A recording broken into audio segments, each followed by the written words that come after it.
আউযুবিল্লাহি মিনাশ শাইতানির রাজিম। বিসমিল্লাহির রহমানির রহিম। আশা করি আপনারা ভালো আছেন। আমি আপনাদের দয়া মহান আল্লাহ তাআলার রহমতে ভালো আছি। আবারও আপনাদের স্বাগতম আমাদের আইসিটি সলিউশন চ্যানেলে।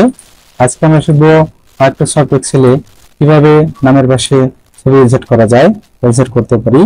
এই কাজটি আমাদের অনেক ক্ষেত্রে প্রয়োজন হয়, বা দেখা যায় যে নাম আছে, নাম অনুযায়ী আমরা ফেসটাকে চিনতে পারি না। চলুন কাজটি কিভাবে করা যায় এই প্রসেসটাই দেখি। এই কাজটি করার জন্য আমরা নামের যে সেল আছে, এই সেলে কার্সর রেখে মাউসের রাইট বাটনে ক্লিক করে ইনসার্ট কমান্ডে আসবো। তারপরে এই নামটাকে আমরা ডিলিট করে দেবো। ডিলিট করার পরে আমাদের যে একটা ডায়াগ্রাম বক্স তৈরি হয়ে গেছে, বা একটা অটোশেপ তৈরি হয়ে গেছে, এই অটোশেপের লাইনে কার্সর রেখে আবারও মাউসের রাইট বাটনে ক্লিক করে ফরম্যাট কমান্ডে আসবো।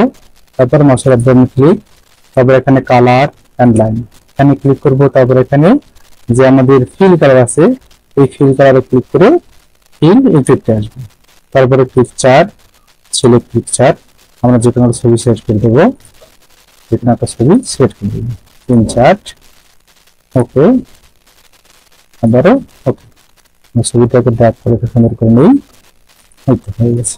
তাহলে আমরা অনুরূপভাবে দ্বিতীয় সেলে কার্সর রেখে আবারও মাউসের রাইট বাটনে ক্লিক করে ইনসার্ট কমান্ডস, তারপর নামটাকে রিমুভ করে আবার মাউসের রাইট বাটনে ক্লিক করে format commands, colour and lines, fill colour, effect colour, picture, select picture, তারপরে একটা অন্য একটা ছবি দিলাম, ওকে ওকে।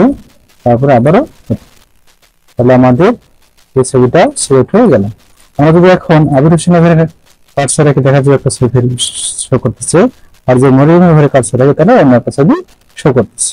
তাহলে আমি ভেবে চাইলে আমরা প্রত্যেকটা নামের সঙ্গে ছবি ইনসার্ট করতে পারি, যাতে আমাদের একাডেমিক কোনো কাজ কিংবা প্রতিষ্ঠানিক কোনো কাজ কিংবা কোম্পানি কোনো কাজ করতে গিয়ে নামের ঘরে কার্সর রেখে বোঝা যাবে আসলে এই ছবিটা কার। ওকে, ধন্যবাদ সবাইকে। ভালো থাকবেন, খুশি থাকবেন। আল্লাহ হাফেজ।